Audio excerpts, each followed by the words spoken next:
So for my STEM bus field experience, I did it at Summit Elementary.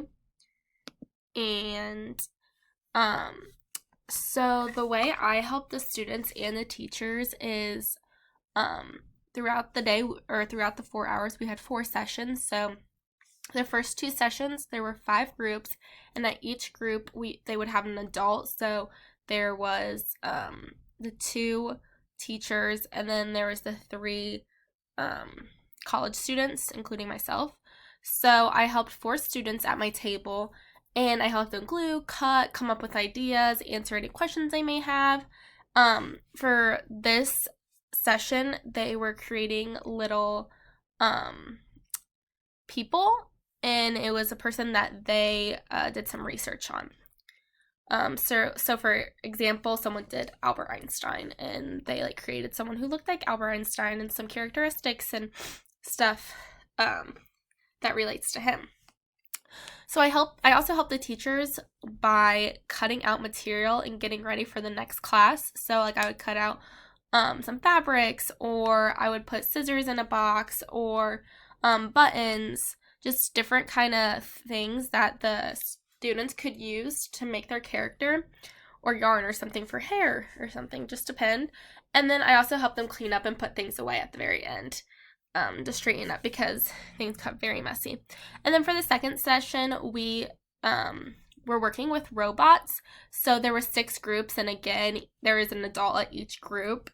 And so in this session, I would help them operate the robot and come up with commands that they could give to the robot. And we just overall help the kids think at a deeper level and come up with creative ideas. So the use of technology, so we used Kibo, and this is a robot that will do all these different commands, and this robot is more for younger students, so we used it for kindergartners and first graders. There are multiple different blocks with the commands on them, and you scan them through the robot, and then the robot will perform that command. And then the robot can also listen, talk, and blink its lights on and off. And then this helps show the students how things are programmed and how you want to tell the robot the correct steps for it to do the correct thing.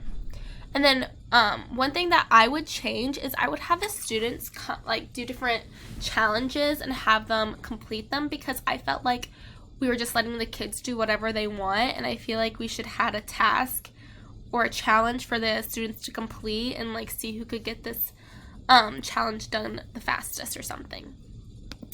So this is what Kibo looks like. So this is all the different blocks they have. You can connect the blocks, but we didn't because it was a lot harder to scan the blocks if you connected them. And then right here is the scanner, and on each block you can see that it scans. And then there's the light, there's the listening, there's an eyeball, and a telescope. So,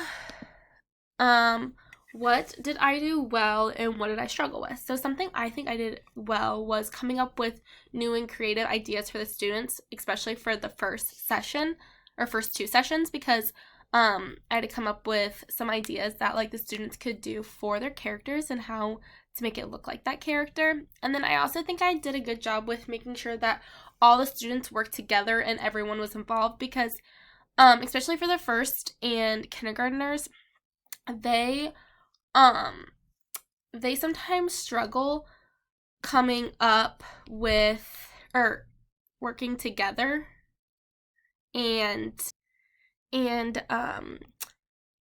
being a team as they are completing the activities. So I think I did a really good job to make sure everyone was included and that everyone had a part in it.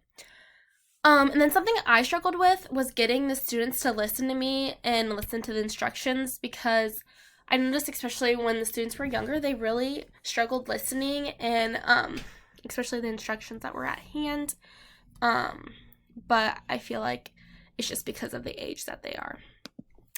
And then how will I improve next time? Next time I think I will try to have more structure and ask more questions as the students are working. I think sometimes it's hard to come up with the questions, but I think if I do, it will kind of lead the students in the correct way. And then I also need to not help as quickly and give them time to think and process, because I find myself just wanting to help right away instead of like taking a second and having them try to figure out themselves. And then what did I learn? And then my professional identity as a teacher. So I learned different activities you could do for all different age groups. So we had multiple different age groups. So now I know different activities depending on the grade level I have when I'm a teacher. I also learned that there are robots for all different age groups, and students can learn at a very young age. So the Kibo was not a very hard robot, and I think it really taught the students like just the simple commands, and we can really help start them at a young age. And then I will use both of these activities in my classroom because I think it's a great way for students to get involved and have a hands-on activity, which is very good to have in your classroom. And then it's more student-led, and I really like that. I like that the students have to come up with the creative ideas, and they have to use their mind and work together, and it gets them to be more creative. And so the teacher is not just lecturing and doing everything, it's more the students have to get involved, and I like that.